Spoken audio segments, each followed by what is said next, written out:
Hello, everyone, and welcome to episode 480 of the Constructive Criticism Podcast. I'm your host, Easy, and I'm joined by my co-host. He's back. He's ready to attack. It's Abe Stein. Howdy doody there, Spencer. Howdy doody, Abe. And Mason Clark. I'm so excited to talk about Magic. I have been in the Lorcana tank, but I'm back in Magic full swing. I'm so excited to talk about my favorite format. Oh, shoot. Is this not a Lorcana podcast? Thank God it's not. Well, today we'll be talking about many people's favorite format in Modern. Modern is turned to a very interesting format. Got the chance to watch some, play some, talk about some this week. It'll be a fun one. Before we do that, we're always talking about always improving on the show. The point of this show is to be trying to get better, to be better than you were yesterday. And Abe, with you out, we're going to let you go first. What have you been doing to be always improving?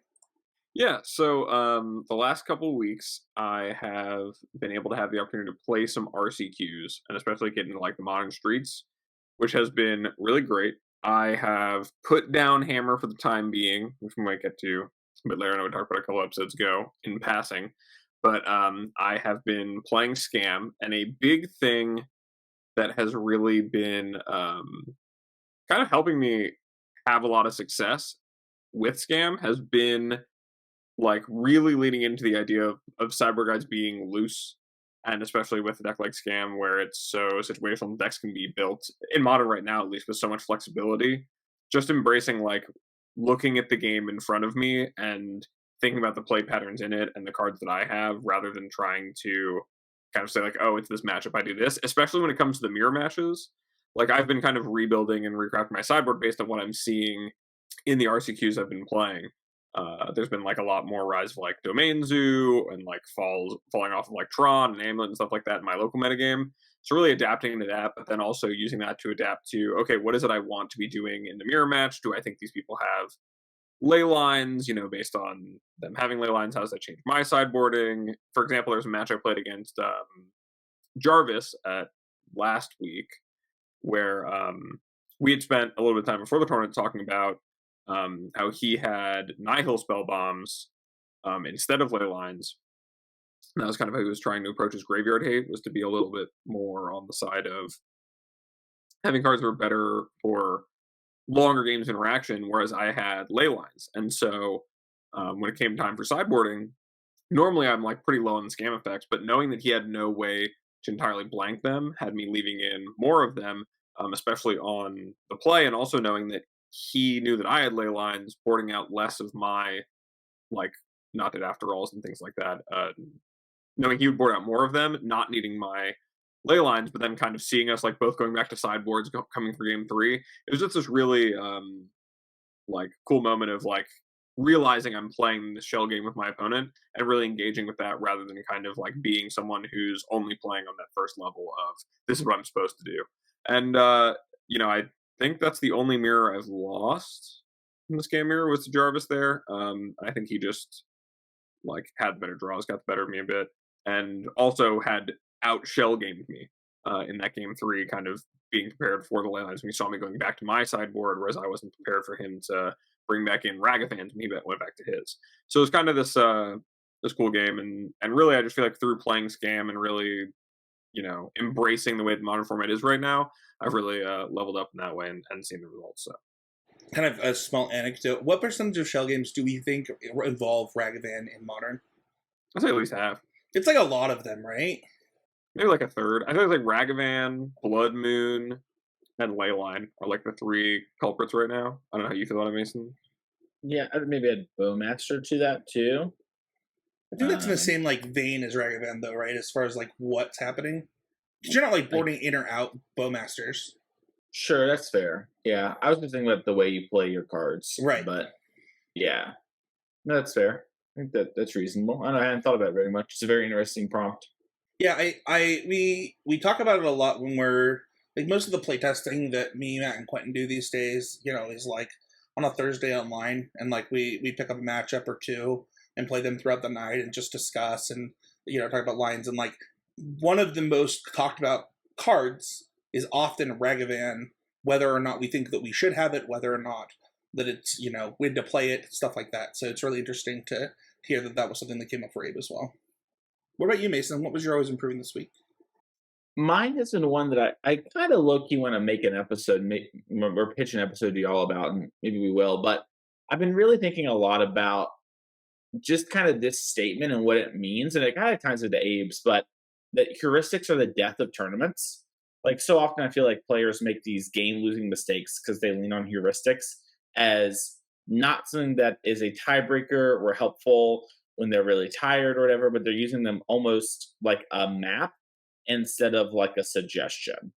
And there are some things that, like if you do it every time, it's going to work out really well for you, right? Like the bolt the bird equipment, right? Like if you just kill their mana dork on one and don't let them have it in their mana dork deck, that often is going to work out for you way better than the other things. But there are rare exceptions to that still. And that is less what I'm talking about and more about things that like these players play a bunch and they come to conclusions that are drawn from their games that aren't really based on like too many things. And then they start using heuristics and things like that to just decide their plays for them. They aren't actually thinking about the game in front of them. And I've been thinking about this a lot because it's coming up a lot in coaching. And then I played a Lorcana Invitational this past weekend. And round one, I played against Frank Karsten.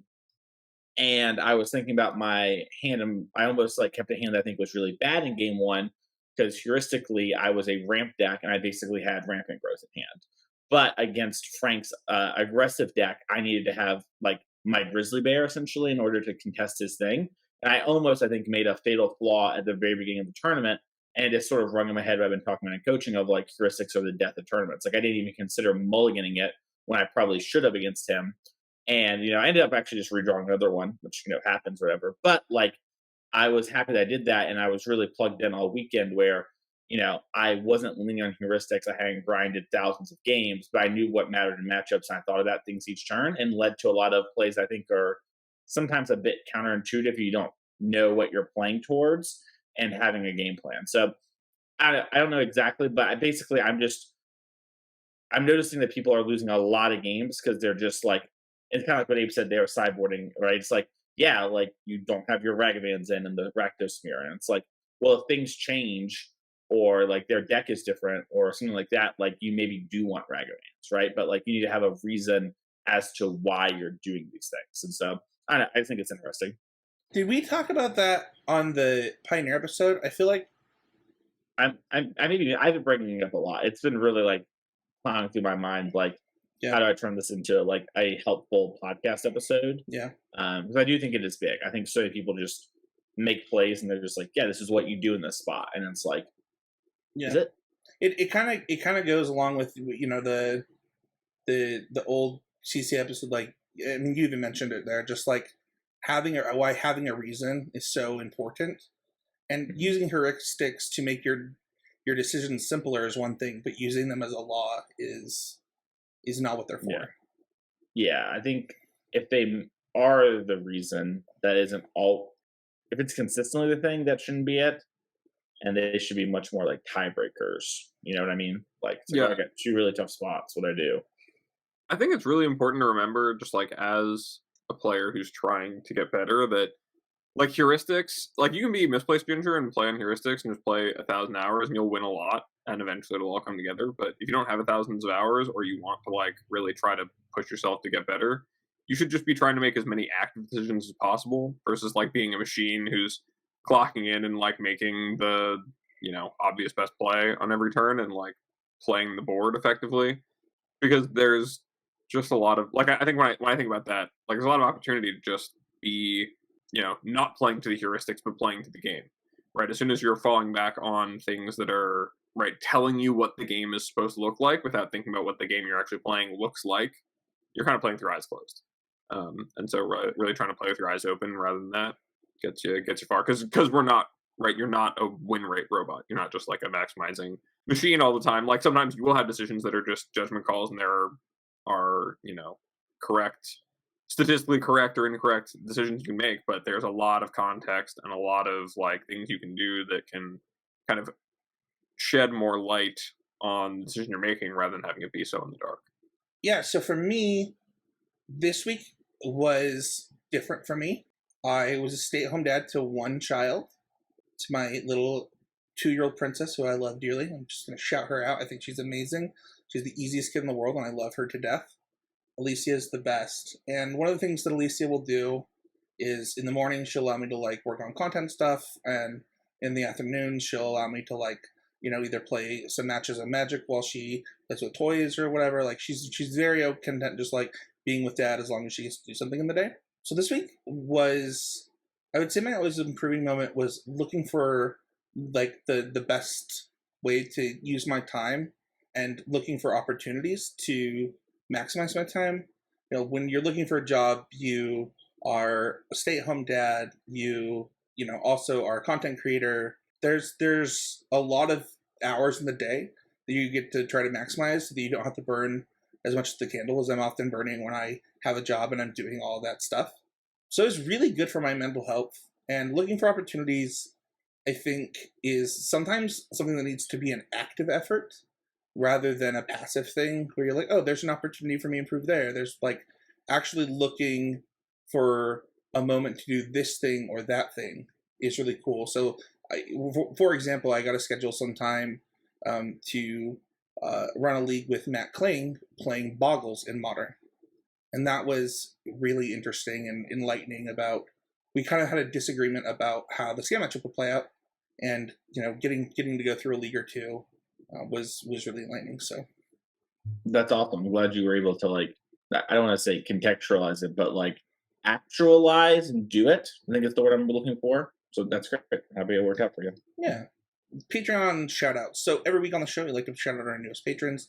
We have Jeff and Big Grimy this week joining the family. Those two. Big Grimy is a great Patreon username. I just want to say. But shout out to them. Thank you so much for supporting the show. The show will always be free, but we always appreciate it when we get these new patrons to be able to talk to and communicate with, whether it's in the Discord or on Patreon or in the live shows. So no housekeeping this week, so we're going to move directly on to our training grounds. It's a Modern check-in. These are a little bit different than our... It's more like what we did last week, and it's not one of those episodes where we compile a bunch of data, present you with like, here's like the best decks, here's factually what's doing well in the winners metagame by a math equation. These are the decks that we think are good. We're going to talk about them, what's the format about today, and stuff like that. So let's talk about the winners meta, Abe. What's going on in Frank Karsten's world? Yeah, so Frank Karsten's like he posted on Twitter, was this like a week or two ago?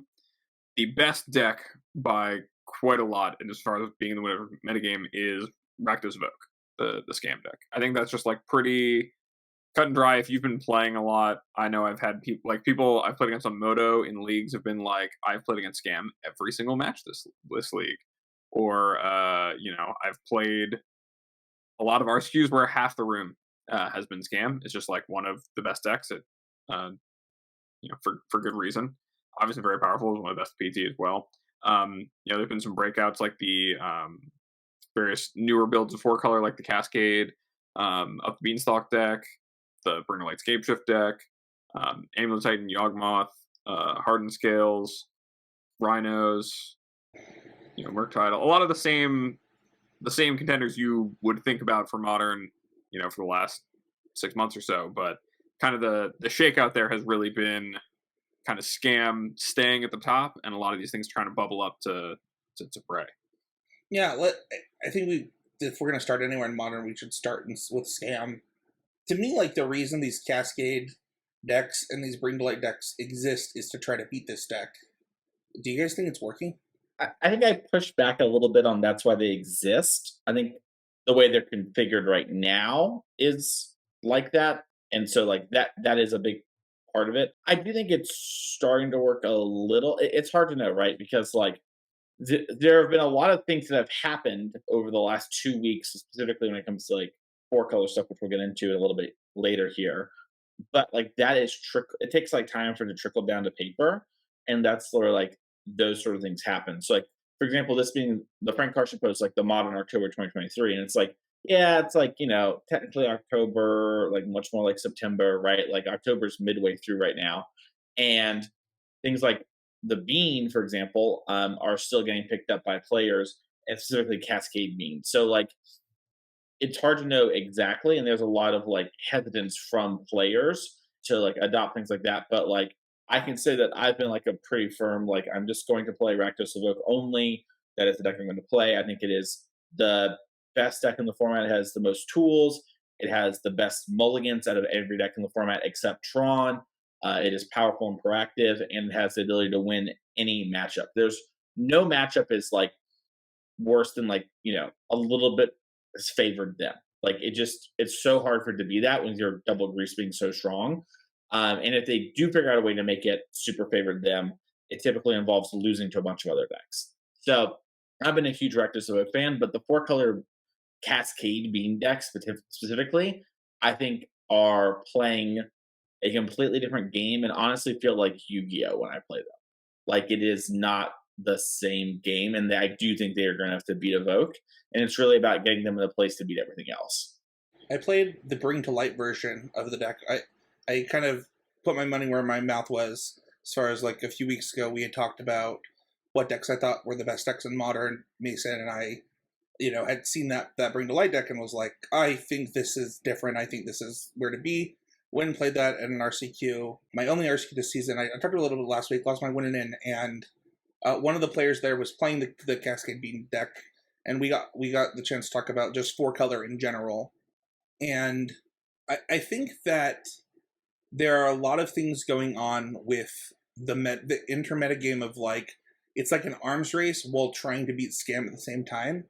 And I think that it's kind of complicated, and it's putting you in a weird. There's this weird pincer in Modern now between these Omnath / Beam decks and Scam, because no matter which version you're playing, and for what it's worth, I think that it's pretty clear that like the Shardless Agent versions playing to the board the way that they do might just be better. It really shuts the door on a lot of things trying to attack the metagame, because you can't out card advantage the four color decks, and then you like creature decks are just really bad against Fury, so it's really rough.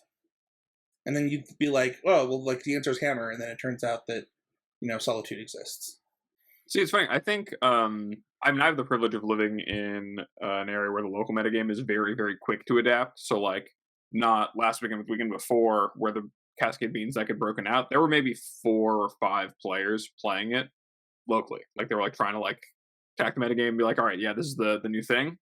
And I played against it, I think, 3 times with Scam, and I found very, very quickly that deck has a very big problem with the card Orcs Bowmasters, and really has a problem with at least the configurations of playing against. We're having problems with me just casting threats every turn. Like if I cast a single Thoughtseize to take 1 interactive spell and then cast any number of my threats and like played my Bowmasters correctly, I found that match to be a lot easier than a lot of the like more traditional One Ring, Bring the Light, Scape Shift, or like just like more Omnath heavy builds of 4 color. But I think it's like really hard to look past the fact that it still can overpower Scam pretty easily. Like if it gets going and it's just drawing 2 to 3 cards per time it's interacting with you, you're going to fall behind and you're going to lose if it gets the opportunity. But it's like a lot better against things that aren't Scam, like than the other 4 color decks. I think it's a lot harder to prey on. I think it always does the thing it needs to do to shut it out, and it also is a lot easier to maneuver because you really can actually just brute force through a lot of your problems, which is something that the 4 color decks previously can't necessarily do. And so I think it's gonna be interesting to see how, as that deck becomes more adapted in paper, like you were talking about, Mason, more people start to get their hands on it and play it and like see the matches play out, how things start to adapt. I know that people online have started playing like Roiling Vortex in their Scam sideboards to kind of punish those being the Premier Cascade decks, as opposed to things like Rhinos or Living End that actually demand you to have harder like Cascade punishes than just dealing 5. Like if you just Lava Axe your Living End opponent, they don't really care if they just attack you for like 30. Or like Rhinos can take 5 and then attack you for 16 over 2 turns, and doesn't really, it can like win that race. But that specific build, I don't know how it'll fare once those things start to become more mainstream. But overall, I think the 4 color decks are still kind of in the spot of being able to beat all the things that Scam does with a little bit less consistency without having to engage in like the same kind of like Scam mirror. Like you have to do entirely different things to beat to beat the 4-color decks than to beat Scam. That's the pincer I was talking about, right? The putting decks in between those two decks is almost impossible because the modes in which you'll attack the two decks is just you're stuck. Sorry. Yeah, you need to have different, like, it requires differing game plans. I think it's interesting too because, like, for example, when Spike first showed the Cascade deck to the world, my first thought was like, why do we not have any sideboard cards that we can't cascade into? And I replied to him, and he was like, "Oh, it's not worth it. Those matchups are already good." And then when like Grinders on Moto and like Jerry started adding things like Inevitable Betrayal and Alpine Moon and Chalice to the deck, that's when it really felt like the deck took a step up to me. And I think that it's still not exactly where, like, I think there's still a lot of room to explore and try stuff. So it is really interesting because my starting point was I had a bunch of Leyline of Sanctities to sort of solve what you're talking about, right, Abe? Where it's like, Thought sees me, Bowmaster me, these are problems. And then I started bringing in Inevitable Trail now too, because just like taking your Shieldreds, taking your Bowmasters, your Furies, like taking those things from you is actually like pretty backbreaking, has been my experience. Just because, like you said, I need to answer sort of a threat all the time, and just having my like Shardless or Blood Red Elf basically be like, hey, I'm a blocker for your thing that trades off in combat, and here's another threat, has been really devastating. So I'm curious to see sort of how it evolves, because like we are getting into like a shell game thing like we talked about at the beginning of the show, where it's like what's going to happen as this continues down the line. So I don't know, it's interesting. Did you guys happen to see the first place list from the challenge this weekend? I'm honest, no, I did not. Okay. So I think that the first place list solves a lot of the things that you talked about. It was really funny, Mason. There were two different Omnath Cascade decks in the top 8, and the one that won is the one that could cascade into Core Firewalker or Limbala, and the one that lost had 0 cards that it could sideboard that could cascade into. Also, both of the lists have kind of combined the Bring to Light version of the deck with the Cascade version, and are on Ardent Pleas now over Bloodbraid Elf so that they could do that. And they're also both 85 card decks. And one of the things that I found really interesting about this change is that, to me, it also speaks a lot to the mirror, in the fact that one of the things that we found was the most important thing in the mirror was actually Time Warp. And so for that reason, being a Bring to Light Time Warp deck lets you just win the mirror, because it's no longer, you're both going to draw as many cards as you want. So now it's about taking the most turns. Yeah, that makes sense. I agree. Time Warp is very, very good in the mirror. It's like the reason I have one of my main deck originally. You can see me play the deck on the Modern Super League, by the way. Check that out on YouTube. The other thing that I think that it tried to answer, is by playing Force of Negations, it gets to interact at different speeds than it was before, and then also playing a bunch of 1 mana quote unquote removal throughout the game, and in Murderous Cut and things like that, also are trying to help it be able to answer threats.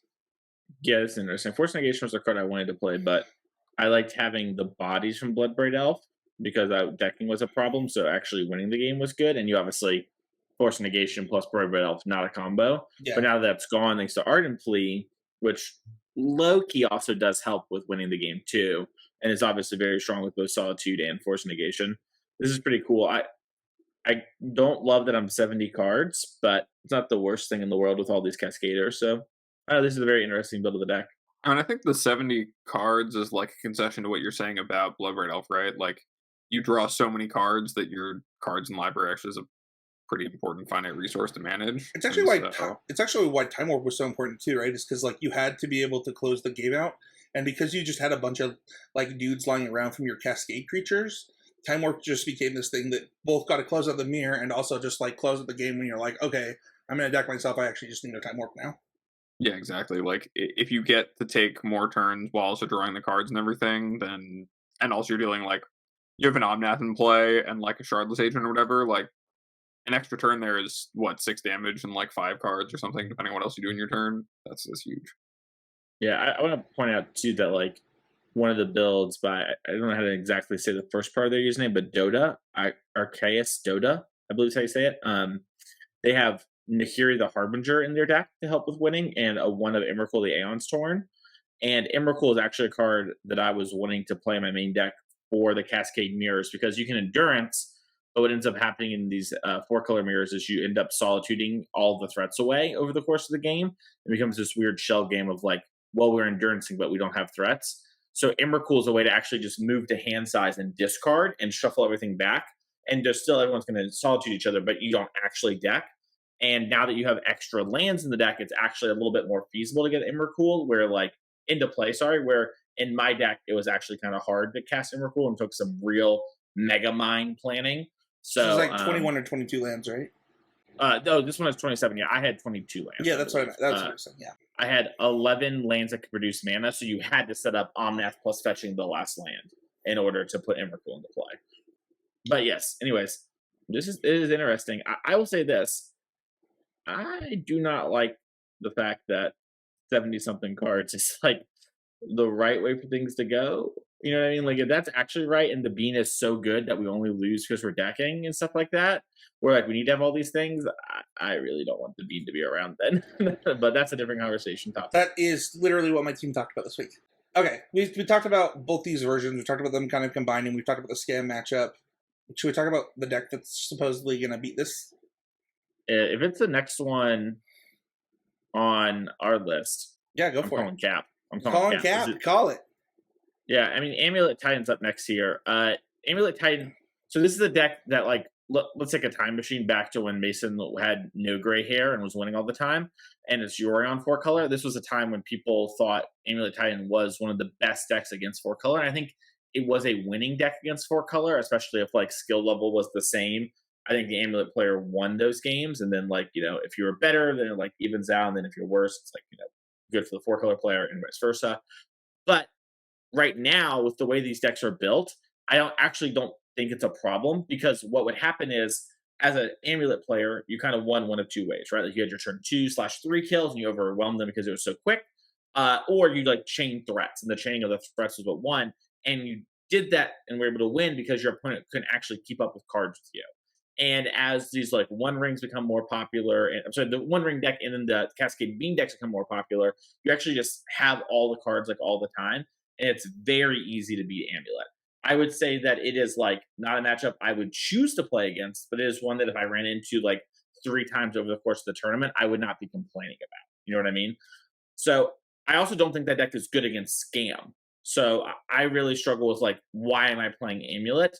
Because I think you are not very good against Scam, even with them moving the Blood Moons away from the main deck.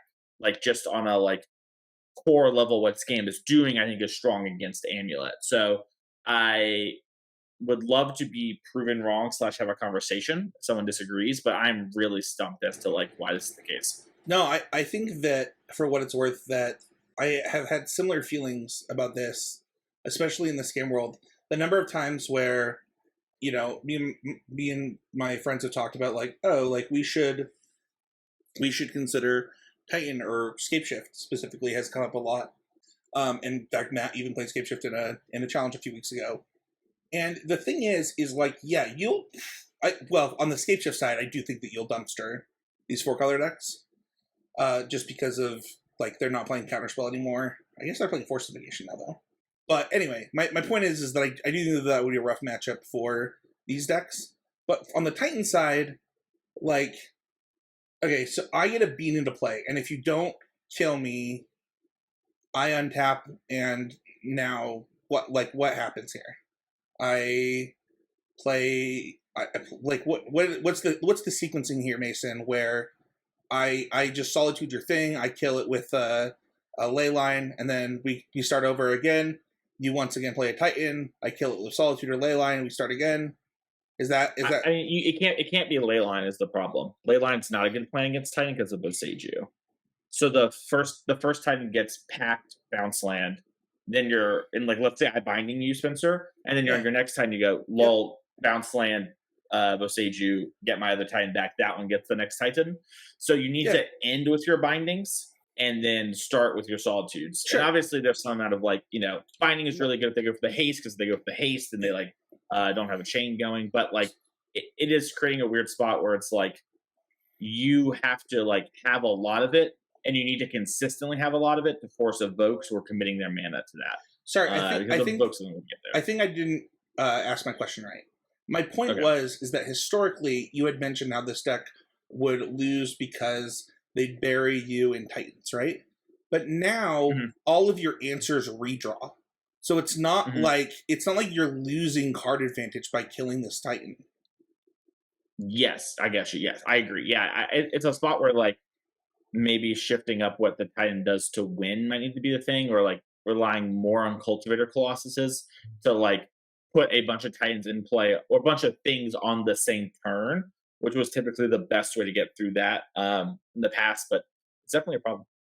Yeah, I mean, for me, when I like something I said a little bit when Yorion was legal, and especially like towards when it got banned, was talking about how I think that there's a real thing we learned as a Magic community of what it means to have like the most resources available to you, and how like 60 cards for consistency matters, but having like the bulk of the actual resources to play with in the game matters. And now with like the bean decks, because you're seeing so much of your deck all of the time, like that you're even mitigating the fact that you're getting to play more and more answers. Like you can have 4 Leyline Binding, 4 Solitude, 4 Fury, like what these commandeers and like force negations and everything. Like you have so many hard answers to the things going on, and as much as Amulet can overpower getting interacted with, and I've even found like as Scam, like the Amulet matchup is close.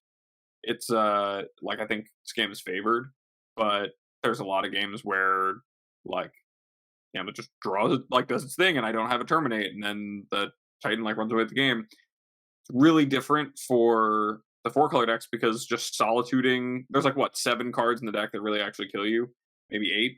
You can solitude all those pretty easily, especially because you're going to see half your deck by the time that they're able to produce the 3rd or 4th Titan, and you don't even have to like a Cultivator Colossus. You can like pretty reasonably binding. It's only going to be so strong, and also it's not necessarily going to kill you immediately. Like there's a lot of these things where you can kind of get the game into a demanding position, and you're going to find, even though like Titans chain for Titans, it takes time with pacts and things like that, paying for those. You're going to actually outpace in finding answers and having enough of the right answers to be able to like beat game that draws that aren't super fast and punish you for not having Solitude. It's something where it's really, really hard for me to imagine, like, as much as I think Titan is still a good deck and it has those draws that win, it's hard for me to imagine thinking that, like, Titan is good against the Solitude decks right now just because of the vast amount of card advantage they have. Yeah, when talking about it real quick, the thing that like got into my head, I have to save my life. What am I going to do to fix the problem? Is maybe Karn the Great Creator, where it's like that might be the thing where it like can find like basically it's one threat that is always two, and if they ever don't answer, it's a third threat. And then having things like Sundering Titan can actually maybe solve the problem because maybe you can make it where they're only evoking their solitudes, and then they have trouble getting it down if you can chain enough threats. But that is like kind of a huge ask and involves things lining up right, where it's like, all right, I'm going to Karn, grab my Titan, and then you're going to binding it, and I'm going to grab my Titan, I'm going to grab a Sage you to Besage you it to get my Sundering, and then like blah blah blah blah. Like that. That is a huge ask, but it is the only thing I can think of that even gets remotely in the realm of like maybe I can win this like a ton instead of like a fair amount or whatever. Well, So I think we're kind of identifying that like the way that you want to attack this deck is by having you want to beat them on another resource game, right? You're not going to beat them on cards. You're not going to beat them on turns, and so one of the things that I wanted to mention while Abe was talking is how Force of Negation. I don't know how this will play out in a 70 card deck, but like if like Tron was kind of a problem child for all of the Omnath decks for a while there, and Force of Negation is like actually the best card probably in the format against Tron. I don't know if people know that. That's a huge problem if you're able to consistently have those. And then the fact that you are still a Bring to Light deck, if it's actually a problem, you can put Crumble of Dust in your sideboard. Like there's a lot that you can do for that matchup with the way that this deck is configured right now. yeah, I want to say too because I was commentating the energy finals. Some people were joking about like copium crumbles or dust or whatever in the chat to like fix Tron because by the time you like bring the light for them, they've already had a couple turns, right? And I think what people don't realize is that it's not that Tron gets on the board early and runs away with the game against 4 color. It's that they don't stop drawing cards that matter whenever they draw an impact spell. So it's like your first two things almost never beat me. It's like your fourth thing that does. So Yeah. I can go trade, crumble, and actually win. Where like against decks in the past or whatever, were non like 4-color decks, it is a problem when they go like Karn the Great Creator, like you don't answer it cleanly. So I was able to beat it's Tron different worlds. with Crumble the Dust at that RCQ for what it's worth. It's exactly what Mason said. You just like you crumble their tower, and now their hand is full of spells that they can't cast. And so, well, in that case, they also had multiple towers in their hand, so it was really good. What's next, Mason? Yoggers Poggers, which is a deck I really like playing. I think is really fun, and I do think it's kind of good. I like wrote a whole guide on it recently, but the Rise of the Bean deck has made it a lot worse. I had someone in coaching actually. This past weekend was great for coaching for people. One of my people won with Scam, so congratulations to Victor, and shout out to Daz, who top forward with Yogg. So it's a deck I do think can do well, but you have to play really well to consistently beat the Scam deck, and your Cascade deck is okay as long as you're drawing your Shieldreds and Bowmasters. And I've been a big proponent of like the Yawgmoth deck moving more towards like green mid range that has a couple of Young Wolves and a Strangler guys for a combo, and less like Golgari combo that has a backup mid range plan. If that makes sense. Sort of leaning into what Abe said the problems were before in Scam versus Bean, but now having a combo finish instead of like, all right, and now my Fable flips and we get to rumble and some more. Yeah, I think I mean, back when Lord of the Rings came out and they started being this like Bowmaster's ring deck, it really showed that the Yawgmoth, like the tools to make Yawgmoth a really powerful deck are like what Grist, Yawgmoth, and creatures, and so that's a pretty easy thing to port into a lot of just like useful ways, right? Like Bowmaster's still a very good card. Yawgmoth still controls a lot of the decks and also like allows you to hang in terms of card advantage with a lot of decks, makes it so you're never Bowmastered. And Soul Cauldron especially makes it so that you're like incredibly resilient as long as you're drawing material at all. And I think to kind of like just like in Legacy where the Elves deck kind of turned into I have material Cradle deck. Like this is kind of the same thing, but rather than generating a ton of mana and then using that to get ahead on that axis, like it generates a ton of cards and eventually gets this end game of like comboing. But it does have the problem where it is full of cards that are on average much weaker than the opponents if their synergies are broken up. Like the important cards can just get answered and your deck doesn't really do a lot. And it is really, really difficult to navigate in a lot of matchups that aren't like free. And especially being in a spot where you're both getting targeted by Fury and Solitude, like being a creature deck in a format like this is just really tough. And it's really testament to how strong the Yogg deck is at its foundation of being versatile that it still succeeds. Because it's like I'm still afraid to play again sometimes because if you don't have that correct lineup of like Furies or ways to answer that Soul Cauldron, like the last thing standing for Yogg will be incredibly powerful. But the more that they can enable those last thing standings, like the better the deck gets. And otherwise, it's like if you can dismantle those pieces of it, it really doesn't get off the ground. I just want to say that I always underestimate how good Grist is going to be when playing with or against this deck. And if you are like me and you're like, oh, it's fine, like, like I don't need to worry with, like, it always takes over the game in a way that I don't expect. Because it doesn't, it's like it doesn't matter the turn it comes into play. It matters that it's left there when the dust settles. And it's, I think that is a huge, I think being a core deck in this format is a huge benefit. Because you're the only one getting to be the toolbox deck right now, because people have dropped their Karns other than Tron, and so you get to be the toolbox deck now. Like even the Bring to Light decks, they're not toolbox decks, right? They're just like they're I mean they're not even playing a Supreme Verdict right now. So like there's a lot to be said about the benefits of core. I will say this though, it is interesting to me that I think that Yogg went from its best position to not its best position so quickly that I don't know that it's time to put it down. I don't know. I haven't played it as much as Mason though, so yeah, I don't know if I would. I mean, we have not mentioned a deck yet that I would tell someone if someone came to me and was like, "I'm going to play this in an RCQ. Do you think it is reasonable?" I would have said yes to everything said so far, even if like I don't think they are the best thing or whatever. You know what I mean? sure. So, and for what it's worth, looking ahead, every deck that we're going to talk about on our main list here, I think is a reasonable deck. So a little Yeah, preferencing. I think like that's a good caveat to have. Like, yeah, this is really the reasonable deck rundown. And like I think that part of the reason that Yogg is such a reasonable deck is for kind of the same reason that the next deck we're going to talk about, Hardened Scales, is also a reasonable deck. In that, like, both of them tend to amass resources that make it so that the top of their deck is really live. And so, like, when it gets to that stage of the game where like it has the stuff lying around, it can beat things like Grief or like Fury or like, that last card Solitude. Obviously, when some of those decks are firing all cylinders, it's really tough, but it has the tools to really win in those positions, and especially against decks like Scam, where they don't have those safety valves of Solitude to really answer that last thing cleanly.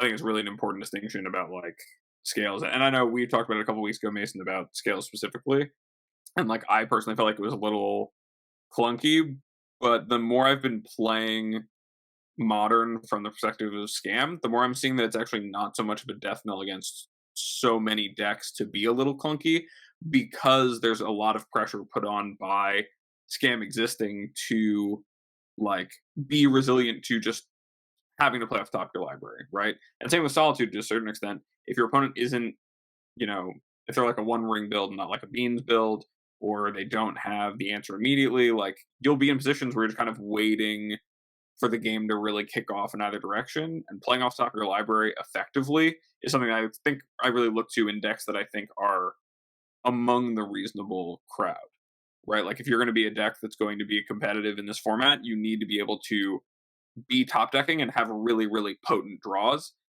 or be a deck that is enabling that. Like I think that Scales gets to not only have access to Urza Saga to be able to kind of punch through and generate resources to beat those axes, but like when you have 2 or 3 Scales effects in play, anything you draw can really do like so much damage. It can just be so much live, and with like a Cauldron and like a Ravager there, like your opponent can just die like out of nowhere. So it's really, I think it's a really important distinction about this segment of the format that's kind of the reasonable but maybe not the first tier grade decks right now, the kind of like ones that exist to prey on a portion of the metagame, why that is. And it's because it has those kinds of potent, undisrupted, like just draws that are so much. I don't know how you guys feel about that. No, I think it's a really good point. I'm glad you brought it up. I was kind of looking at the data while you were talking, Abe, and it looks like from about 106 matches played. In fact, of the matches that Rakdos had in this data, 100 matches played, its only red matchup is Hardened Scales. Does that align with what your guys' thoughts are on kind of how most of the matchups play out? Yeah, basically. I would guess that Rhinos is probably closer to red than not without looking at it in this moment. And I would say the same with Murktide on average, but yeah. Yeah, I think that if just so for the sake of like talking a little bit more about Scales deck. Thank you. It's really hard to break up a synergy when the whole deck is the same synergy, right? It's not like it's not like another synergy deck like we just talked about. The synergies and like the individual pieces of Yogg, and that's not how Scales works. It's just a synergy aggro deck that all of its pieces work together, and they do it pretty seamlessly. Yeah, and it's unreal hard too. I actually have all my cards in paper. I'm going to be playing it at FNM this week. Let's pray that I don't, miss more than 2 or 3 things a game. But I think that goes hard, and players will get better at it, and that's going to like probably affect data, or like maybe it's like even better than we think it is. I also think that Patchwork Automaton is a card that I was a little lower on before, but like as I played more with the deck, just like Ward 2 is such a large it's number. so good. Yeah, and it just like makes up for a lot of that clunkiness too, where it's like you kind of play it and you're like, this didn't really do much. It doesn't really do much, and then suddenly it's like, oh, yeah, I've kind of got to answer that and this, and that like opens the door for you to get me. And so I really like that. I will say, my biggest problem with scales, and mind you, I literally just bought all the cards. So if you're hearing this and you're going to put your scales cards down, I just spent a bunch of money buying the deck, so I don't think it is bad. But it does have the distinct problem of it is bad against graveyard, artifact, creature, and enchantment hate. And that means everyone has something for you, and you have to know what people are playing. And if you do not study the format and you're playing scales, you are asking for a bad time. You need to learn what players can reasonably have for you and what they are playing at that point so that you can try and maneuver around those cards the best you can. I will say that Scale's worst matchup is like basically out of the format in creativity, which is nice for you. But yeah, I mean, I think that what Mason said about it being hard is true. I can't count the number of matches that I've co-piloted or piloted with this deck where I just don't know what to do. And I'll also just echo your statements about the patchwork. The thing is, Tarmogoyf with Ward 2 for some reason, and I don't think that that is fair. I also want to say something, and this is not disparaging of these decks. Some Magic players, this place Ginger, would argue that this is an argument against these decks. I think it's an argument for these decks. The last three decks we mentioned, Amulet, Yogg, and Scales, I think benefit from this a lot. That they are like keyword confusing, and players who do not engage a lot against them, even if they are veteran players, struggle. Like people who you probably listen to for advice or whatever in podcast form or like around the world, like struggle with things like what does Amulet actually do? What can they actually do from here? What can Scales actually do from here? And like if those people are struggling, like the average person's gonna struggle a lot, and you're probably playing against the average person because that's how average works. And like these decks do get an advantage because people are not used to playing against them. So just a thing I wanted to highlight. Let's move on to our next deck, Rhinos. This is a hard deck for me to. I've now played this deck a few times. It's a deck that I considered actually for my RCQ the other week, and I have an RCQ on the 4th coming up. And I'm wondering, like, there was a tweet that said, I don't remember who it was by, but it was like, hey, if your cascade effects are putting beams into play instead of eight power, you're doing it wrong. And I think that is clearly not what's happening here. I'm kind of curious to hear your guys' thoughts on, is there a reason to play Rhinos versus other Cascade decks?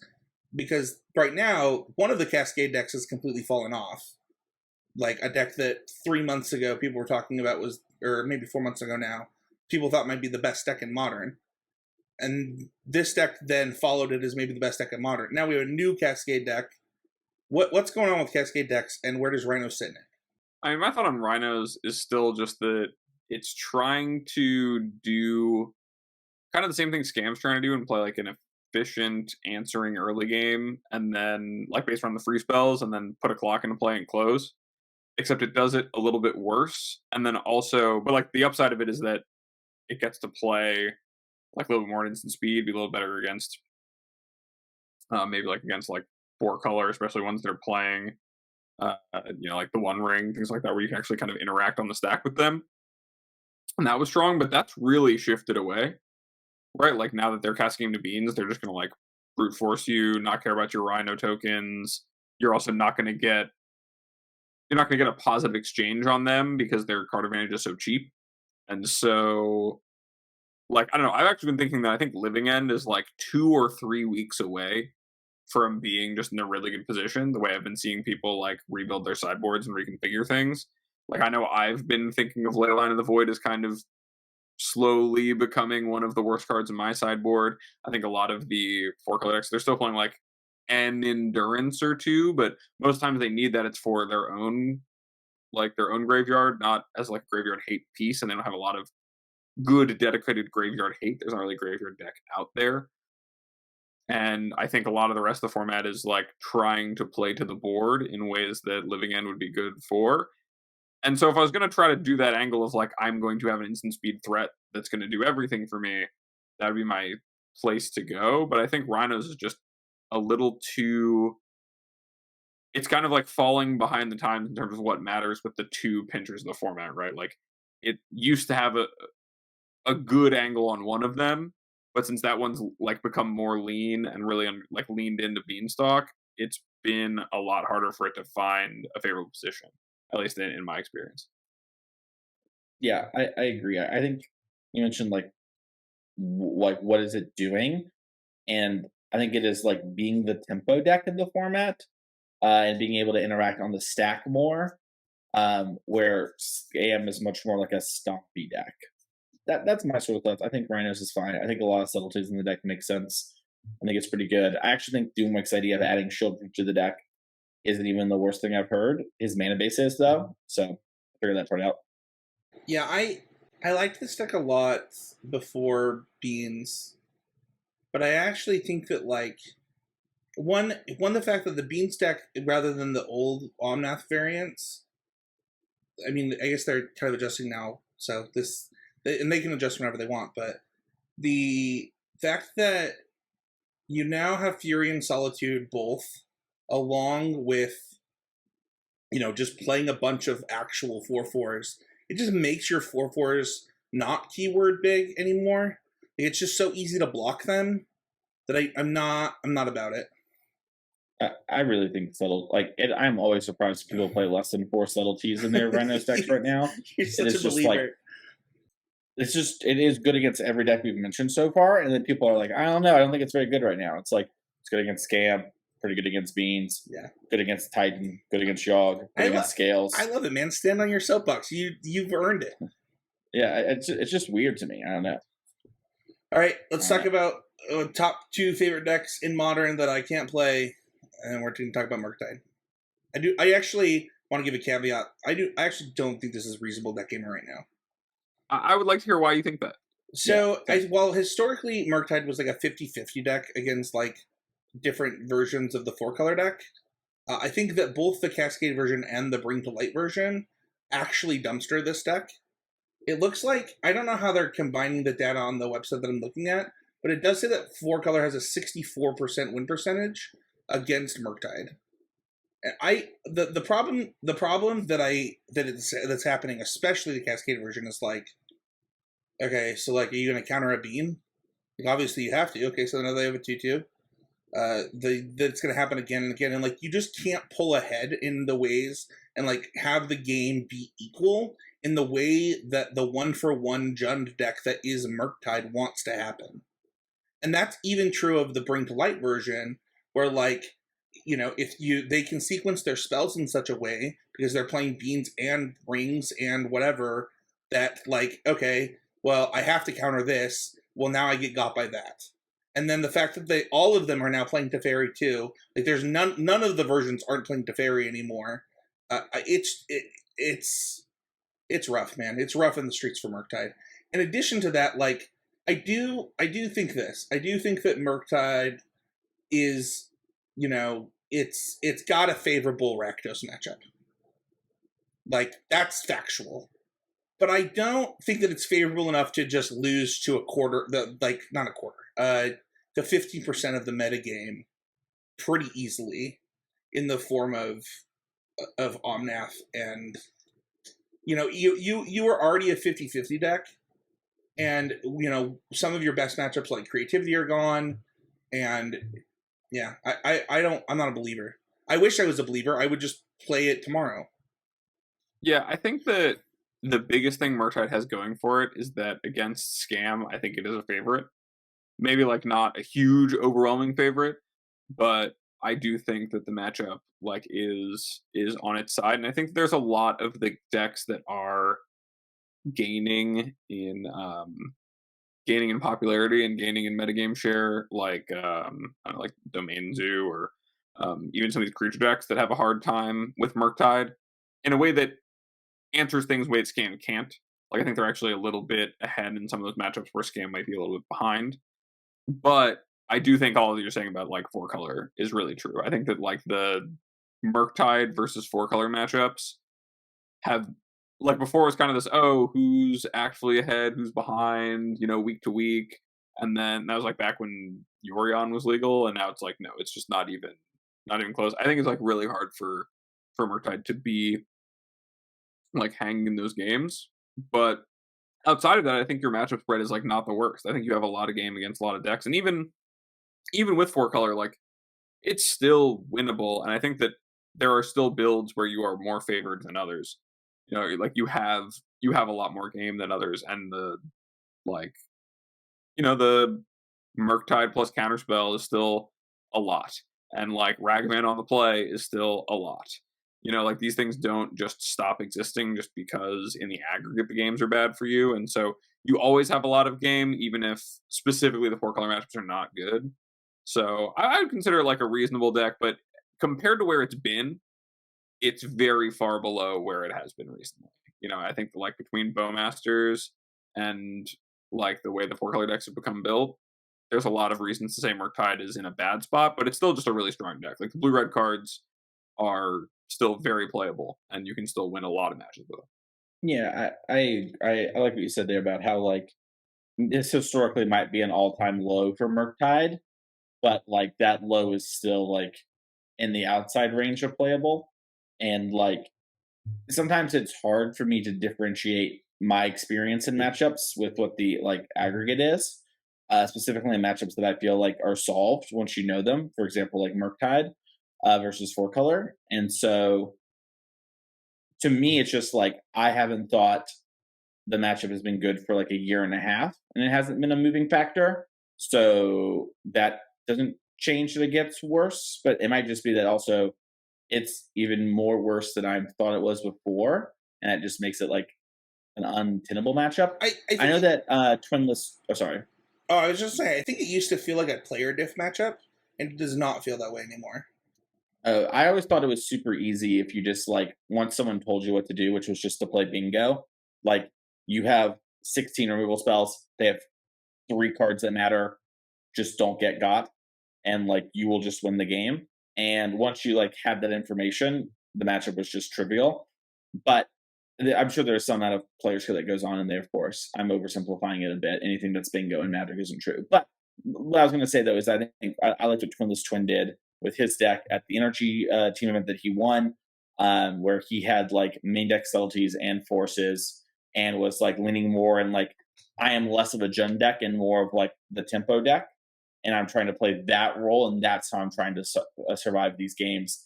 But that's also like the same week as the Bean deck was starting to break out, so like maybe his opinion on things has changed. I know he has the Merc Guides YouTube channel where he does like I think weekly uploads on Murktide, so he's got some great content there. So if you want to check that out, do that. But yeah, I think Murktide's reasonable. I wouldn't really want to play it. I think I would take every deck above this list on the Murktide. But if you paid for my RCQ and my lunch and you said I got to play Murktide, I'd be like, giddy up. Got a long day ahead of me. Well, let's talk about what we play. I want to just mention really quickly, none of us would play Hammer Time. That's why we didn't talk about it. So, leave your comments. Don't speak for me. I've got some crazy stuff I'm working on. I'm just waiting for Abe not to be busy. Slide in the DMs, Mason. I got a lot of thoughts I've had driving to and from events, but I haven't been able to synthesize it down to a deck list yet. I got 4 Giver Runes, 4 Surge of Salvation in my main deck, no Esper Sentinels in my deck. If you can't, that's the right direction to go. All right. I don't think 4 Surge is the right direction to go. I got to make that clear. I don't think you actually lose to like the scam stuff so much that like that's the card you want. But what would you play, Abe? I would be playing Scam. I mean, I've been playing Scam. I've been really enjoying it. I think it's just super cool, awesome magic. So that's what it stands for. That's what it does. It just wins a lot, and it's really really enjoyable to play. And the games are really really challenging. Even the mirrors are good too. I mean, I've really grown to enjoy playing the deck as much as Hammer is my favorite deck to play probably ever. Period. I think this deck's pretty fun too. Yeah, I don't know. That's it's hard to get me off of the idea of a deck that just has decks that gun for it that still feel very winnable, but are structurally difficult. Because if they're gunning for you, they have to then succeed in all the matchups that are not you to arrive at you, and then even then you're still like maybe a 5% dog or something. I don't know. Can't be that bad. How are you, Mason? I think that if I was having to min-max winning, I would play Beans or Scam. When I say Beans, sorry, I mean Cascade. That's been a problem of mine recently. Is I call them like ring decks or bean decks. It is awkward. I am unsure which. I agree with what Abe said. I do think the 4-color decks are very strong, and this is a funny thing. I said this to somebody this weekend, and they're like, "Yeah, of course you think the 4 color deck's strong." I haven't really played 4 color outside of like 2 or 3 weekends in the last like year and change, which like I like those decks, guys, and they made me a ton of money, and my win percentage was insane. But like, I ain't just out here like simping for Omnath. He's got to earn me. It's a 90-10 his way. You know what I mean? So, anyways, that's sort of where I'm at. And if I had to pick a deck that wasn't one of those two, Hardened Scales, I would not hate if Hammer was on unreasonable decks. I think it is really close to reasonable. It just has to change, and no one's willing to put the work in. And that's that on that. That's a Patreon exclusive. Get in the Discord, talk to me and Abe. We'll see you there. Yeah, so for me, even though, nobody asked, I would probably, I mean, like, right now, the answer is 4 color. But one of the things that kind of like, as I was thinking about this episode, other than Yogg and Titan, which are fine, like, Mono Black Coffers sounds like it might be in a sick position. I think it's probably good against our top 2 by like in my opinion, like the S tier is those 2 decks, and then like everything else is below.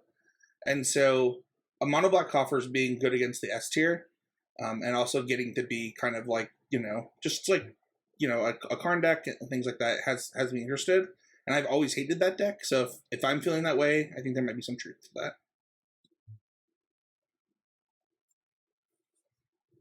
All right. I think Coffers is good.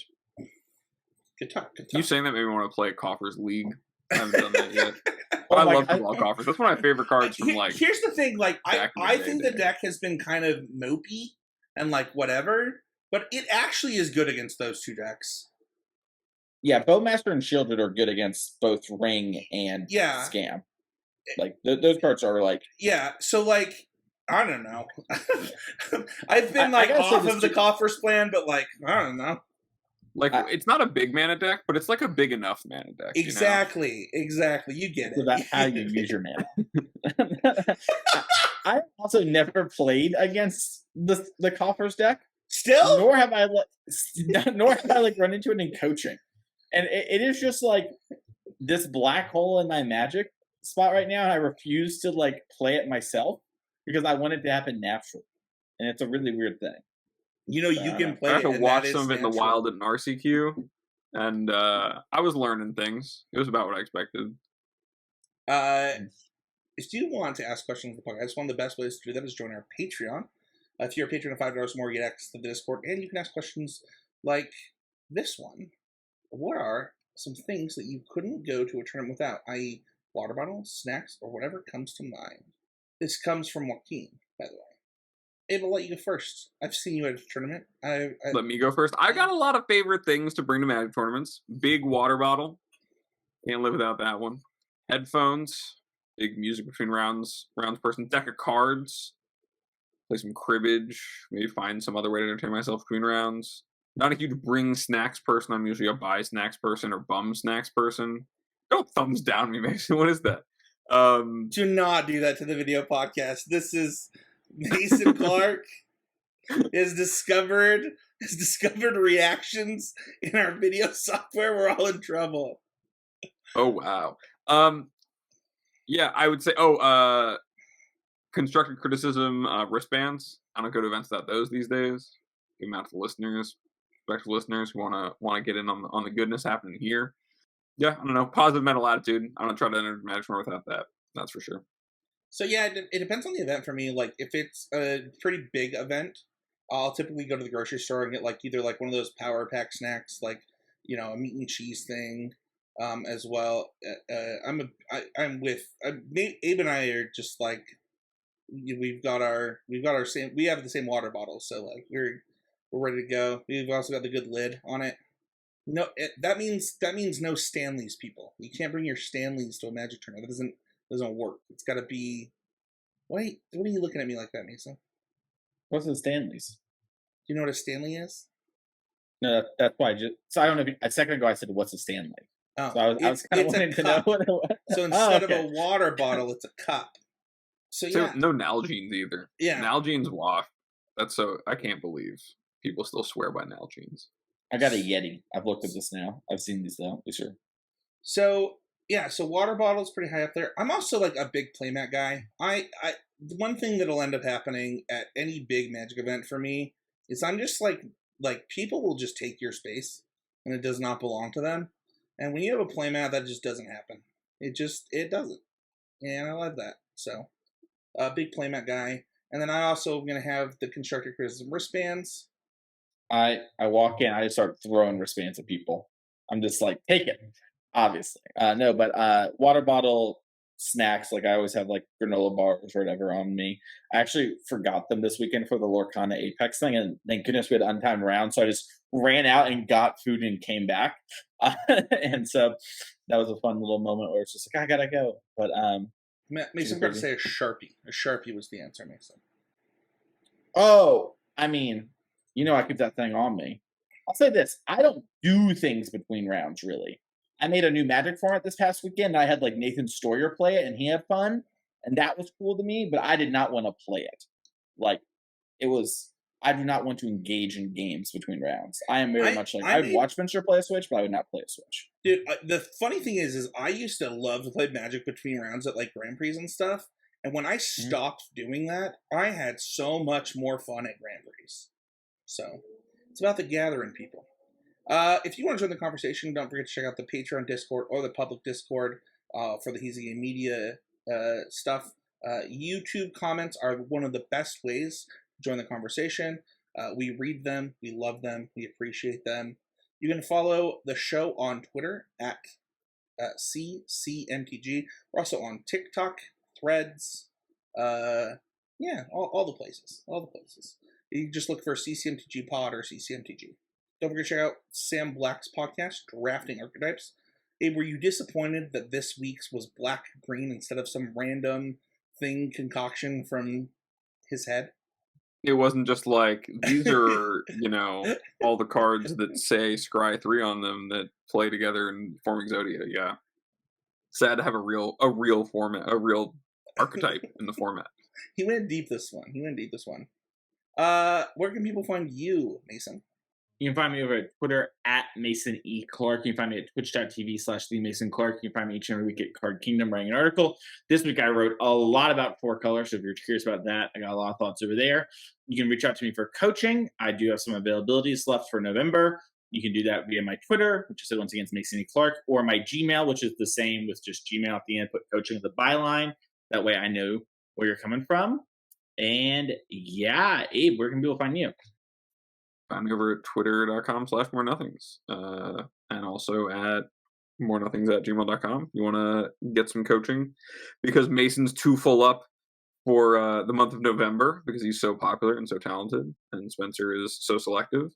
I'm, popular, talented, and unselective. So, I'm unpopular, talented, and unselective.